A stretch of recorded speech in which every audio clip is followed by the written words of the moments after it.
Hey David. Hi. Tell me first of all, what was your dad like as an agent? He was a landmark in the area, there's no question. He's so tall, he's 6'3", you can see him in a crowd, doesn't matter where you are. Even as a little kid, you could always see him somewhere. If I could have half the respect that he has been given over the years, it's a wonderful thing. And you still hear it today. Is your father still around? Is he fantastic? Oh, I bought my first house through him, yeah. And he had a wonderful relationship with people. Yeah. He must have taught you so much about the business. Can you pinpoint it? He has a very good understanding of not only the business, but of people skills, and I think that's a skill that will come through both Kerry and myself. I think we read people beautifully, and that's a gift, and I think that's something that he was able to pass on to us. It's a real game of intuition, isn't it? It is. You have to read every day. I mean, especially doing live auctions, you have to be very intuitive of the market. You have to certainly be able to read people, even at long distance, and that can be like hand movements or grabbing each other or whatever they might be. But you are reading, you're constantly reading. And it's not just in your work life, it's in personal life as well. It's quite funny.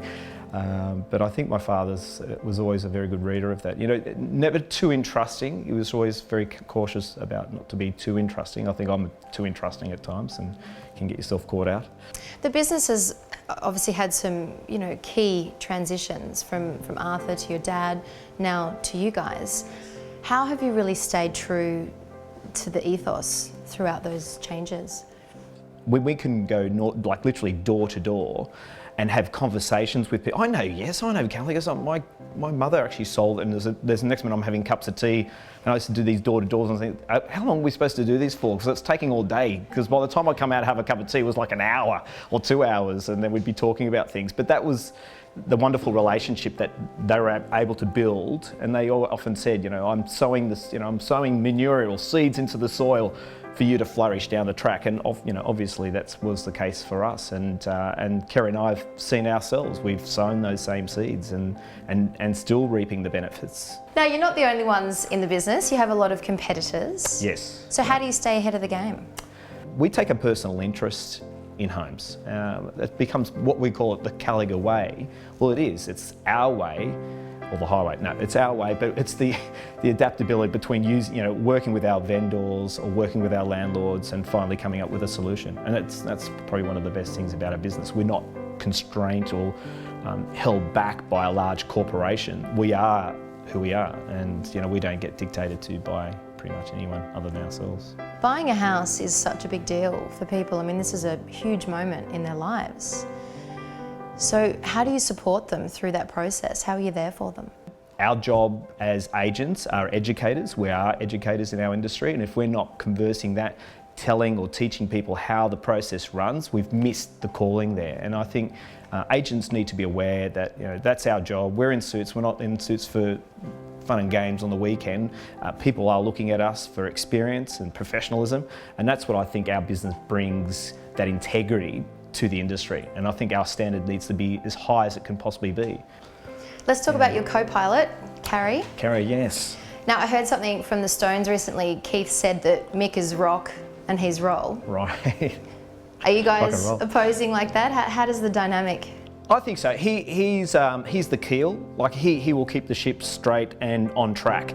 I think I'm very good at being adaptable to situations, and I think he complements that by making sure that we're following the policies and procedures that we've had in place.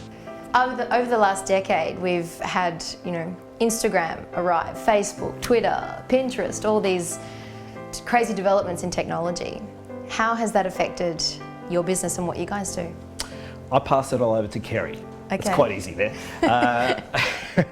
I've worked out how to work an iPhone. I'm happy with that. Okay. Kerry's awesome with bringing that sort of technology into play. We know that people are interested to know a little bit more behind the scenes.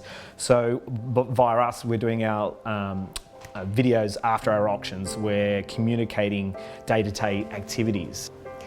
Callagher's is an inner west business. Absolutely. Tell me about your connection and thoughts on the area. Well, it's a very strong family connection. You know, it's very close to us. I've remembered it ever since being a little fellow, and right down where the goods yards were and the shunting that used to go along in the early days, and people may remember the sounds of all that. But yeah, it's turned and it's twisted and it's evolved so beautifully. I mean, it's now gone from, if we go back to yesteryear where it's very industrial and it was very much a workers' class, it's now medium class people, workers certainly, that using the access into the city, and that's the convenience that's why you live in the inner west. It's still actually affordable. We do have, it's an activity area, meaning that it will pick up things like aircraft noise, and you certainly know when they do fly over. But that also puts a bit of a cap on pricing too, because it allows us to be that affordable area. Otherwise we'll be like the eastern suburbs. We have the harbour at the end of the streets, and we have the beautiful shops and the village atmosphere that has been created, and that real neighbourly feel that it still gives, considering it's moving at such fast speeds that you don't think that could still evolve, but it actually is still there.